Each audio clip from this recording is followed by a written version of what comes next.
Trump's administration, and still, his critics cannot seem to accept the outcome of the election. They're always protesting and venting their anger on social media.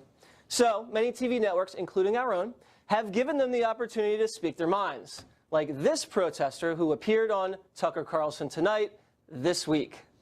Actually, it would have taken millions and millions to rise up to stop Hitler. It absolutely would have. But what do you and it's what people should have done. Okay, and it is shameful. It is shameful for you to dismiss this. But hold on, I know it's shameful. But let me just ask you this. It's funny to you. Question. So the no, because I know you love to carry water for this criminal, this war criminal wannabe in chief. Tucker seems to attract all kind of kooks, kind of like myself. And the man is here to tell us how he processes these people. So, Tucker, it seems like if you want to call Trump Hitler, you go on your show. That's where you go to call Trump Hitler. Well, I want to understand what's going on. I mean, the Trump is Hitler conversations are not that fruitful because there's nothing, it's just a primal scream. Yeah. But I want to know why people are so agitated by Trump. I understand people would disagree with some of his views, and that's legitimate, obviously. I disagree with some of his views.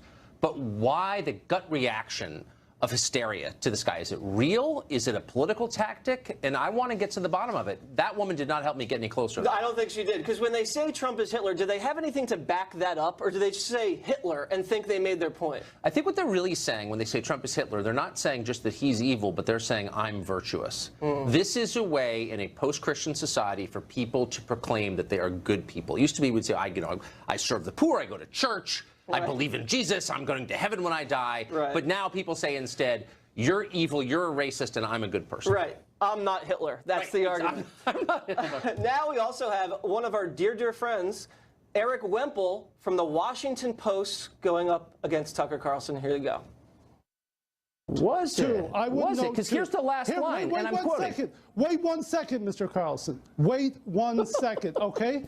And there's a high-pitched laugh. I appreciate the high-pitched laugh. Anyway. I appreciate your failing to give me an answer. What's the answer? All right, there are few, if any, news organizations that allow their in-house media reporter to do as much coverage of their own shop as Fred Hyatt and Marty Barron allow me to do.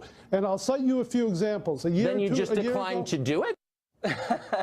So a guy with hair like that should not be criticizing anybody for having a high-pitched laugh. What was that even all about? His newspaper routinely attacks others for being in the pocket of the Kremlin, puppets of Vladimir Putin, and yet they routinely and have for years run a propaganda section paid for and written by the Russian government.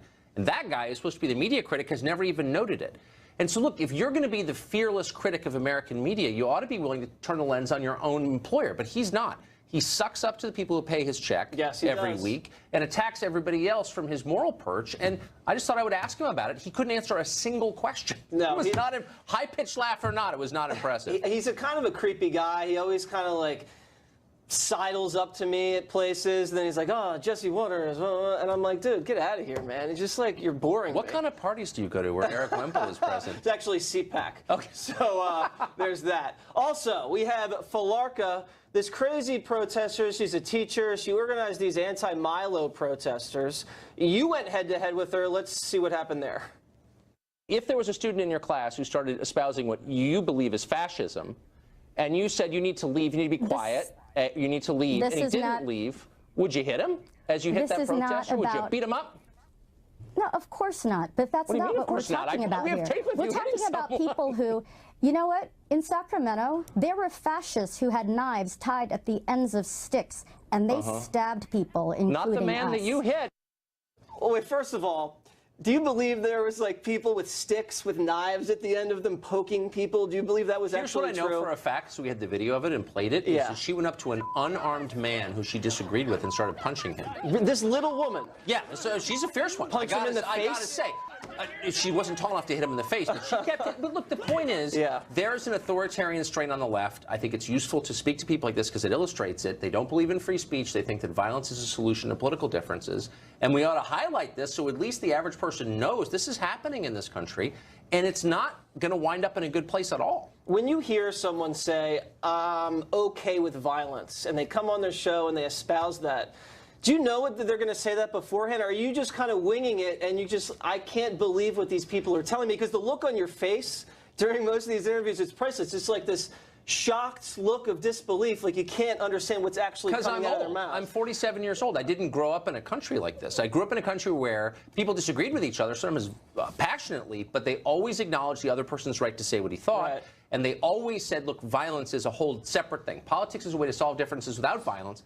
Things have changed so much, so fast on the left that I am bewildered by it. You are bewildered? I am. It looks like you're bewildered. You're definitely showing that emotion. Yeah. Also, graduate student and writer at NYU went at you for some sort of riot they had against a conservative in Manhattan. Let's look at this.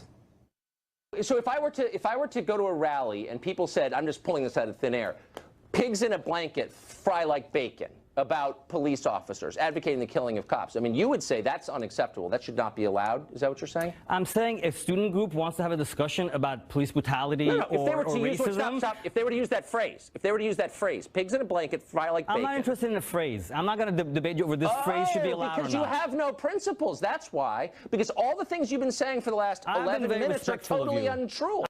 Tucker, that was so mean to say that he had no principles. You were a mean person.